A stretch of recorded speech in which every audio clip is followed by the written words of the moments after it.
Good morning, good afternoon, and good evening. You are rocking with Jay Riggins, the author of the book, What a Man Really Wants to Say About Relationships, Revised and Unapologetic.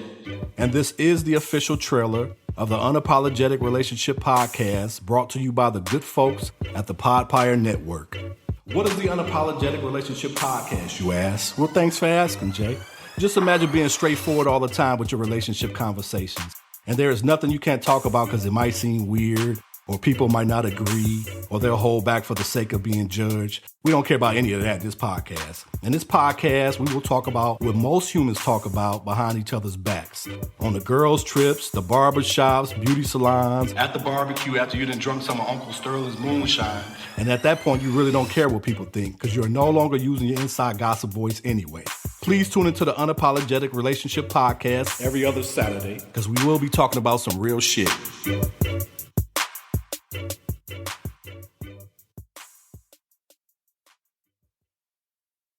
The following podcast is a production of the Podpire Network. Find and listen to our podcasts at thepodpirenetwork.com or wherever you enjoy your podcast. The Podpire Network, a family of inspired podcasts.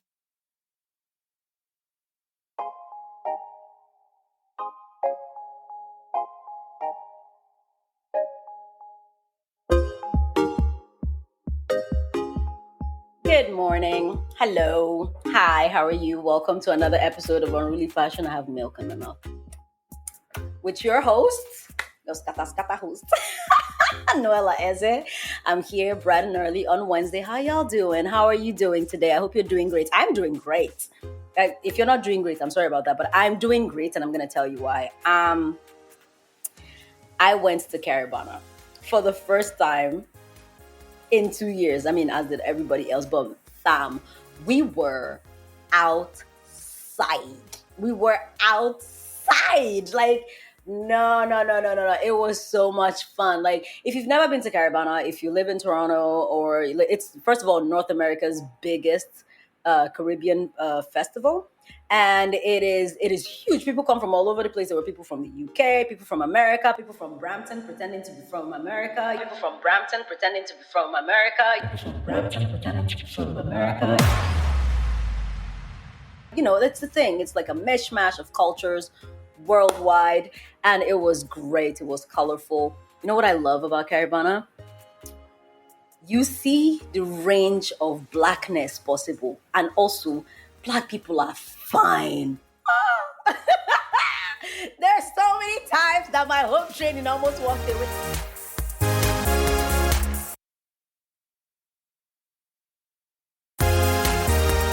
And then the women, I mean, that goes without saying, because women are just women. You know what I mean? But the men, there was this particular guy with an afro. I have a thing for afros. With an afro, and that man was fine. Oh, God. Father Lord, I see what you have done. You finished work where Black people are. There's like, still coming down from the high of that. But it was my sister's first time at Caribana. It was great. It was fantastic. There was so much walking. But we were doing it like, we were like doing the laps. We got there a little late, so we missed the parade. But it was still a party because Caribana is always like fantastic. And she was so happy. She was like, oh my God, this is so nice. I'm like, yeah, it is. She's like, and then she was just looking like she'd never seen people before. She was like, so many Black people. I'm like, yes, it's nice. And then the masquerade, like the masquerade, like outfits, the dancing, the joy. And also the fact that for the first time in our history, like in Toronto history, this is the first time weed has been legal in Toronto. So everybody and their grandmother, like there was someone had a joint this thick. I'm not even kidding. My good brother was smoking the thing in public in full view because what are you gonna do about it? Nothing. It was good times. It was actually such good times. Except towards the end, where someone decided to yell that there were gunshots and it was like fireworks instead. But we didn't know that because typical Black people. I didn't hear anything. Nobody around us heard anything. But the guy's like, oh, they're shooting this gunshot. Everybody just Michelle was like, why are we running? I'm like, don't ask questions, just run. And we're just running. And then I was like trying to like protect her from being like trampled upon. Like, so I was like running behind her. I'm like, whoever's gonna shoot her is gonna have to shoot me first. And then, just doing the big sister thing. And we got to a spot and we're like, and everybody's like, why were we running? I'm like, you don't know why we were running? Nobody knew why we were. I'm like, someone said they were shooting. And people were like, why would you run? I'm like, why would I not run? What kind of stupid question is that? He's like, oh, well, when there's two of you, you just walk, you don't run. I'm like, that's some white people shit. We're Black. When people run, we run. We don't ask questions. You run first. You ask questions later. And that's how we've made it thus far in evolution. We don't stand and be like, where's the killer? Oh, what's going on? That's how Jason rips your face off. Okay? So, thank you. We run. The guy was dying of laughter. I'm like, no, seriously. I'm like, that's some white people shit. Don't tell me to do that. If somebody starts running, I don't ask questions. I take off. I am Black and I'm Nigerian on top of it. So I should be standing around and be like, waiting to happen. Are we okay? No, we're not. But then she lost her phone in the running. And then we went back. And this is the testimony to like the goodness of people. We went back. Obviously you lose your phone outside at a parade. What are the odds? And I just started calling the phone. We retraced our steps. I called the phone twice, and then someone picked up and was like, yes, I came to return your phone. People are great. People are inherently good. And I will stand on that. People choose to be terrible, but inherently human beings are good people. And then he was like, oh, I'm standing in front of the truck. Come. Let's come. I need to go, but I waited so that I could return your phone. Da da da da da da. It took a little bit, but then when I found the phone, honestly, I've never been so grateful to see. I hugged a total stranger. I launched myself at him. I was like, thank you so much. My guy was like, thank you. He was like, it's okay. Take your phone. And then he just left. And that was how Caribana ended for us. Because me and my sister were like, thank you very much. That is enough excitement for the day. We're going home. I want to go home. We left, we went home. And obviously, once Caribana is over, there's no transportation because everything is packed to the brim. So we started walking. And then we walked almost all the way to the Eaton Center. And then we met this very interesting Sri Lankan person who kept yelling, Patagonia! I can't explain it. The guy was just high on life and he wasn't drunk. He was dead sober. And those are my favorite kinds of people because this guy was sober. And like me, I could catch a vibe sober. I don't need to be drunk. I don't need to be lit. Like anybody that knows me well knows that sober me is actually way more fun than drunk me because drunk me just goes quiet depending on how blackout. Like if I'm blackout drunk, I don't know what happened. I'm not responsible for my actions. But if I'm drunk and I'm aware of my drunkenness, I just go quiet because I'm like, I'm not trying to say nothing that you can hold against me tomorrow. No, what's if I want to run for public office? You don't know me. But like when I'm sober, I'm like hype. So this guy was like hype. He was just greeting everybody on the street. And we're like, why are you yelling Patagonia? He was like, some guy had Patagonia on his shirt and he was yelling it at him. And the guy didn't even realize. He was like, you don't even know what you're wearing. I'm like, you're not drunk and you're like this. But yeah, it was interesting. I met some Nigerians, like fun people. Oh, the one thing I wanted to say before I move into because I have like an actual like fashion tips episode going for this one, but I need everybody to understand that Burna Boy, you see last, I don't know what that guy did there, but it is crack. No. I retract that. It is the purest, uncut, like the freshest of fresh cocaine. Like, no. There's no amount of times we play that song that you can just finish hearing the song right now. They'll play it again and everything. The first time is shy, no.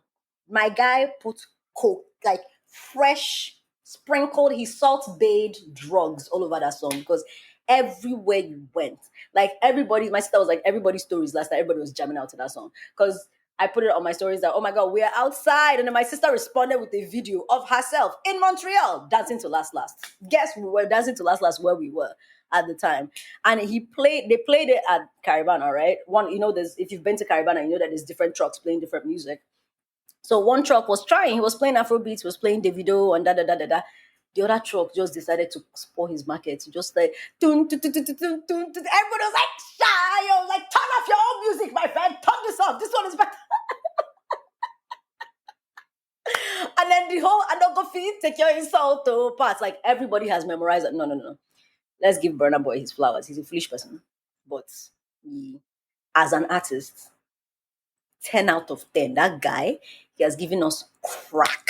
And we are going to that. That is the hill. That is where we are. Personally, my favorite song on that album is It's Plenty. But Last is a very like a photo finish second. But that was Caribana. Fantastic stuff. And then we came home, walked home, we didn't walk home, we took the transit and we got home. And then, had our own little mini party at home and then went to sleep. And now she's off to work. And here I am recording this podcast. So that was Caribana. If you didn't go, come next year. It's fine.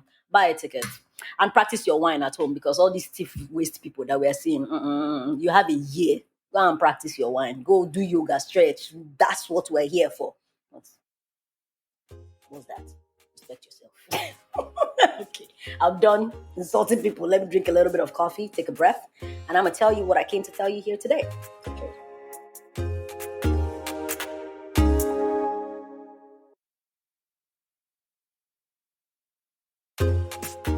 So, today's episode, I want to talk about developing a personal style. This is actually by request. I've done similar episodes like this, like developing a personal style, but this is by request from Yoser. Thank you, Yoser, for listening. And she was asking, how do you develop your own personal style? Like she's like, the problem is that, you find the same thing, right? That's comfortable or convenient. And then you just wear that because it's like your defaults, because every other thing that you try on, it just either doesn't fit right up here or it doesn't fit right around the waist. And I find that a lot of brown and black people have this issue where it's like, if you're top heavy, it fits well here, it doesn't fit well around your tiny ass waist, or it fits well on your hips, but it doesn't fit well on your waist, which is like, fashion needs to get it together because I don't know when we are going to get it into our thick heads that people are not all shaped a certain way. Do you understand? Like fashion either builds for the hourglass or they build for the column or they build for like the athletic body type. But then we act like women have 3 body types. Meanwhile, the body types are infinite. Like there are infinite. There are so many different, types of bodies. And fashion needs to start accounting for it. And this is if you needed a sign to start like your own, what's the word I'm looking for, your own fashion house. And you've been meaning to start a more inclusive fashion house, but you didn't know, this is your sign. I know that it seems saturated, but it's saturated in one corner. Like the fashion world is saturated in one corner. It's like thin, tall, beautiful people is like 90%. And then the plus size movement is like making inroads, but barely. But in between all of that, we're all not thin or plus size. There's people in between. There's regular size people. There's top heavy people. There's bottom heavy people. There's like, there's people that, they're just like straight down. They're real. You know what I mean? And then there's people that are like circle shaped. Those are real people too. It's like, and fashion just acts like, we keep acting like those people don't exist. So this is your sign. If you want to start an inclusive brand, start it. Market your stuff. Don't sit there and be like, nobody's buying from me. See, wherever you go, what I've been doing for this podcast is wherever I go, I'll be knocking it like Ogene. Ogene is like an Igbo musical instrument. I'll be like, I do this, I do that, I do that. Whenever people admired my outfits yesterday at Caribana, I'm like, I have a fashion podcast. So I have a fashion podcast. So sell the market, because if you don't sell it, how are we going to know? And if we don't know, how are we going to dress better? Please. So this is your sign. Start a more inclusive brand. But while we wait for that, we're going to have to manage with the nonsense that fashion is giving us as we are right now. So for someone like Yoser, who admittedly is saying she's top heavy, what I found is the first advice that I have for anyone who's trying to develop their own personal style without like having to look like anybody else, but like a style where like you're comfortable, you're who you are, is, and this is going to be a tough one, but I need you to go to the mirror, right, in your birthday suit, stand in front of it, and make your peace with your body. It's important. You have to make your peace with the way you look. You have to look at every part, even especially the parts that you don't like. Every part of your body, and make your peace with it. I'm not saying fall in love with it and pretend like, oh my God, I love this about myself. But no. Just make your peace with the fact that this is what I look like. Because the reason I'm asking for that is like when you do that, you start to dress to accentuate your body instead of hiding it. Nothing about your body will make you uncomfortable anymore. Like, I'm a very petite woman. I'm barely, like, there's barely anything up here, barely anything down there. But that's my body. I've made my peace for years and years and years and years. I wanted to be bigger. Years. And then someday I was like, you're not going to be bigger. This is the body you were dealt. And it's okay. Like, it's okay. I made my peace with it, and it's so much, like, it made it easier to shop. Because when I'm buying things now, I'm buying it because I like it. I put it on. It looks good. The feeling of it looks terrible comes from, oh my God, people are gonna say this about me, or it's accentuating something I don't want it to accentuate, or it's like fitting a certain way, and it's like showing off something that I want to hide, right? Once you make your peace with your body and whatever it looks like, it's easier to shop. It doesn't make the nasty, stupid clothes that we have on the clothing racks easier to like deal with, but it's easier because it's just like, okay, whatever I put on, I'm gonna buy things because I like them. So if you like something in the first place, it makes it easier, and then you tend to not hide anymore. Now, if you're top heavy, right, what I would recommend, like the types of things that I recommend, I don't believe in wearing, people will tell you, oh, wear flowy tops, blah, blah, blah. No, no, no, no, no, no, no. You can wear a bandage top if you want. Wear whatever you want. Wear a halter neck would always work out, because halter necks only hold you in one place. They hold you here, right? So they make room for the bottom part of you. They make room for, and then they are flattering because they just like, they're slightly like tight here, depending, or they're loose here, depending. Like if you have like a flowy halter neck top, it holds you here, and then the rest of it, it's cute. Don't go for the long ones. Like this, find a halter neck top that will hit you just like right below your belly button. Those are cute. The ones that hit you below your hips, especially if you're younger, they age you. They age you. So you need to like go for like cropped things like that. It's like a, just like a little bit under your belly button. And then let me see, what else could you wear if you're like top heavy? Do not be afraid to like wear your tight pants, right? Wear your tight pants, wear like a top that, like, your tube tops are your friend. I don't care if you're top heavy, like, because the thing is, I find that we're all trying to look like an hourglass shape. You are not an hourglass, and that is okay, right? That's fine. For dresses, let me see, what could you wear for dresses? Boat necks. A boat neck is like your friend or a sweetheart. Something like this, actually. Huh. That's why I wore this. I completely forgot that that's why I wore this. But something like this is your friend, right? Because like it puts focus on your shoulders, right? Someone who's more top heavy, obviously, you're gonna have like the bosoms up here, which is great. It's like perfectly great, because that's like very Renaissance woman, very like, showing up the bazunkas. That's good. What else can you think of? Like bandage dresses are your friend, to be quite honest. Bandage dresses. The only thing that I would stay away from is like empire waist dresses. So those dresses that like rush like right under your bust. Don't do that, because that just makes you look like the letter P. That is for like tiny boobed people, to make us look like there's something going on up there. So I would say halter necks, bandage dresses. Stay away from maxi dresses. It looks like you're trying to hide, but a cute little sundress with like a boat neck. Boat necks are good. Off the shoulder is good. Let me see, because the trick, what you're trying to do is like, put emphasis on here, right, on your shoulder, which is like very delicate, which in turn like gives you like a more like regal look, right?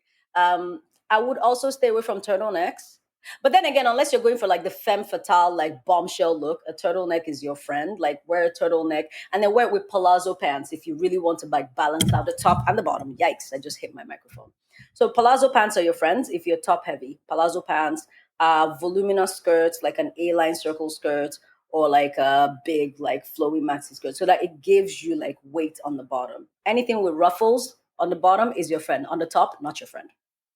So to wrap this up, because I know that I've been trying to like make these this one is a little bit longer because I'm trying to teach you something. Usually I make them 15 minutes long so that I don't have to talk too much.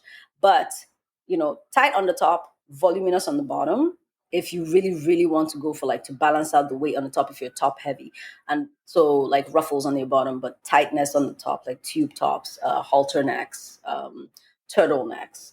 And then for dresses, wear a bandage dress, or you can wear those dresses that are structured at the top that have like a corset on the top, and then at the bottom of it is like an A-line skirt.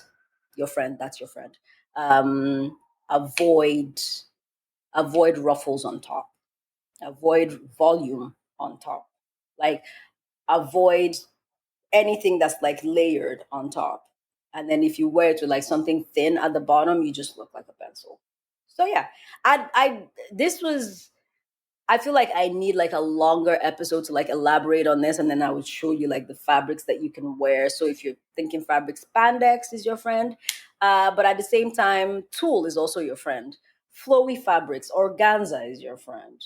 Like silk is your friend. Is hella expensive. Satin is your friend. You see, oh my god, those like bombshell satin dresses.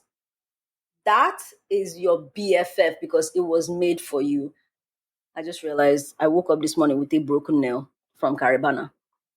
It didn't break at Caribana. I broke my nail in my sleep. So clearly I was like, broke up your back in my sleep. And now I have a broken nail. But I hope this helped. I hope that this gives you more insights as to what you can do. So like to recap again, first of all, make your peace with your body. You have to make your peace with your body. My bun just came out, so whatever. Make your peace with your body. Tight on top, looser at the bottom. If you're top heavy, tight on top, looser on the bottom. If you're bottom heavy, vice versa. So looser on the top, tight at the bottom. And then just go out there, buy what you want, really, honestly, truly. As long as it fits, it's your size. Buy what you want, wear what you want. Why paying attention to it? Everybody has their opinion. Let them have it. Wear what the hell ever you want. As long as you feel good, as long as you feel great, as long as you feel like this is me, wear it. And don't, anybody that wants to talk should come and buy you. Like, if nobody's shopping for you, they need to shut the hell up. Anyway, that's where I'm going to end it today.